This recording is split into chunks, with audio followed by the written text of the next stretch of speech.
Halo, selamat pagi anak-anak semuanya. Bagaimana kabar anak-anak hari ini?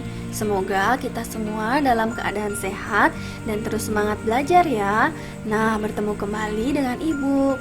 Materi hari ini kita akan mempelajari perpindahan kalor secara radiasi. Langsung saja kita ke materinya yuk. Bagaimana panas matahari dapat sampai ke bumi? Kalor dari panas matahari tidak dapat berpindah secara konduksi karena udara yang terdapat dalam atmosfer termasuk konduktor yang paling buruk.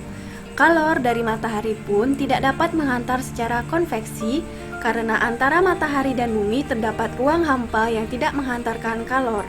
Jadi, kalor dari matahari merambat ke bumi tanpa melalui zat perantara. Proses perpindahan kalor yang tidak memerlukan zat perantara dinamakan radiasi. Dapatkah kamu memberikan contoh lainnya perambatan kalor secara radiasi? Nah, ketika kamu dan teman-temanmu pergi berkemah ke pegunungan, udara di pegunungan sangat dingin. Untuk menghangatkan badan, kamu perlu membuat api unggun. Nah, panas dari api unggun tersebut dapat sampai ke tubuhmu tanpa melalui zat perantara. Perpindahan panas seperti ini dikatakan secara radiasi. Pernahkah kamu pergi keluar rumah pada siang hari yang terik dengan menggunakan baju hitam? Apa yang kamu rasakan? Ketika kamu keluar rumah pada siang hari yang terik dengan menggunakan baju hitam, badanmu akan terasa panas. Hal ini disebabkan karena warna hitam merupakan penyerap kalor radiasi yang paling baik. Nah, untuk selanjutnya kita akan membahas proses radiasi dalam kehidupan sehari-hari. Setiap benda dapat memancarkan dan menyerap radiasi kalor, yang besarnya bergantung pada suhu benda dan warna benda. Pernahkah kamu melihat alat penetas telur ayam? Alat penetas telur ayam seperti gambar di atas adalah sebuah alat yang digunakan untuk menetaskan telur tanpa bantuan induk ayam. Telur-telur ayam yang akan ditetaskan diletakkan di dalam sebuah wadah yang temperaturnya bisa diatur. Di dalam alat penetas telur, telur ayam disinari cahaya lampu tujuannya agar mendapatkan radiasi atau pancaran panas untuk lebih mempercepat menetasnya telur tersebut tanpa bantuan induknya. Peristiwa ini termasuk perpindahan kalor secara radiasi. Nah, jadi makin panas benda dibandingkan dengan panas lingkungan sekitar, makin besar pula kalor yang diradiasikan ke lingkungannya. Begitu pula sebaliknya, semakin luas permukaan benda panas, makin besar pula kalor yang diradiasikan ke lingkungannya. Anak-anak, untuk selanjutnya kita akan membahas contoh radiasi dalam kehidupan sehari-hari. Simaklah cerita di bawah ini.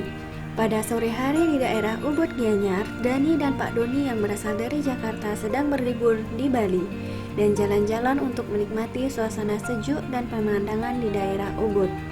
Namun, setelah berjalan beberapa saat, Dani dan Pak Doni melihat keramaian di satu tempat dan mencari tahu mengapa tempat tersebut ramai. Setelah sampai di tempat keramaian tersebut yang ternyata kuburan, Dani dan Pak Doni pun melihat sebuah ornamen sapi berwarna hitam yang dihias dan sedang dibakar. Dani pun merasa kebingungan dan penasaran, sehingga Dani bertanya kepada Pak Dodi.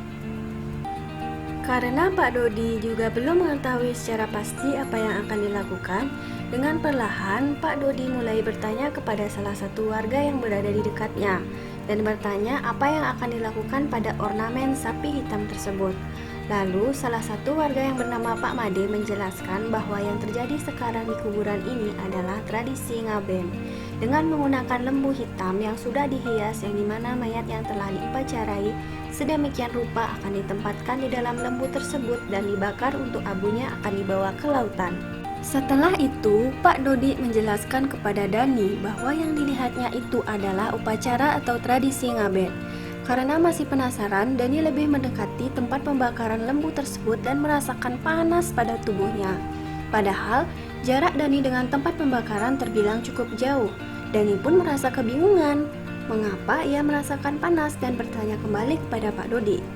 Pak Dodi juga merasakan apa yang dirasakan oleh Dani dan memberikan penjelasan bahwa yang dirasakan Dani tersebut adalah peristiwa radiasi atau pancaran. Proses perpindahan kalor atau panas secara radiasi adalah tanpa melalui zat perantara atau medium dari sumber ke titik lain di dalam ruang. Cirinya yaitu menyebar ke segala arah, misalnya saat berada di dekat api, tubuh merasakan hangat atau panas. Panas yang dirasakan Dani terjadi karena api pada tempat pembakaran tersebut mempunyai kalor yang besar, dan terjadilah perpindahan panas dari api ke orang-orang di sekitarnya walaupun tanpa perantara. Maka peristiwa tersebut dinamakan radiasi atau pancaran. Baik anak-anak, itu tadi kita sudah mempelajari perpindahan panas atau kalor secara radiasi.